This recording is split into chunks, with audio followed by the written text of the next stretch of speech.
Hello viewers, আসসালামু আলাইকুম। আজকের পর্বে আমি তৈরি করব নারকেল দিয়ে তিলের পুলি পিঠা।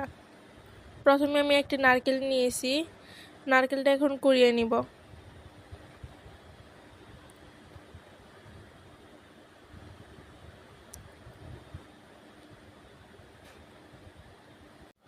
নারকেলটা কোরানো হয়ে গেলে এখন আমি 500 গ্রামের মতো তিল নিয়ে নিব।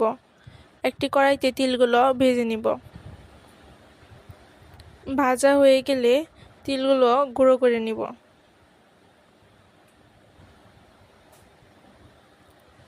এখন আমি একটি কড়াইতে সামান্য পরিমাণ তেল দিয়ে নারকেলগুলো দিয়ে দিব।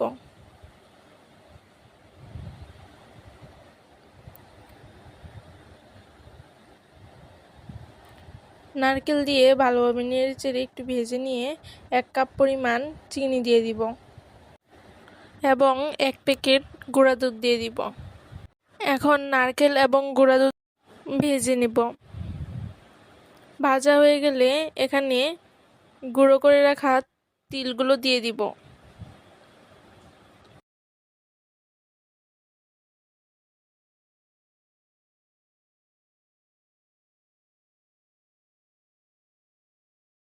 এখানে আমি চাউলের গুঁড়াতে সামান্য পরিমাণ লবণ মিশিয়ে কাই করে নিব।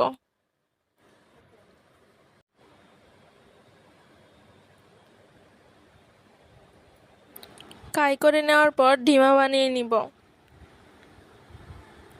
ঢিমা বানিয়ে গোল গোল করে রুটি বেলে নিব।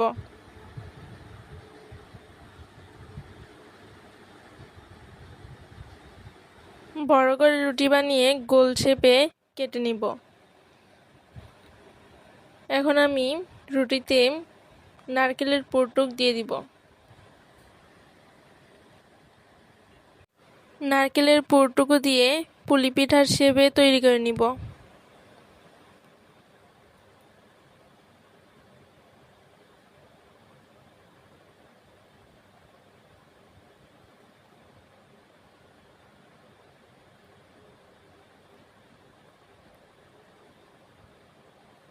এখন আমি চুলাতে একটি কড়াই বসিয়ে তেল দিয়ে দিব।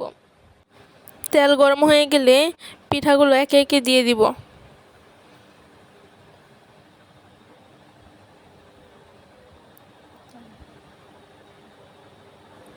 এখন পিঠাগুলো লাল লাল করে ভেজে নামিয়ে নিব। তো আজকে আমার রেসিপিটি এই পর্যন্ত। আপনারা সবাই ভালো থাকবেন এবং আমার চ্যানেলটি সাবস্ক্রাইব করে দিবেন। আল্লাহ হাফেজ।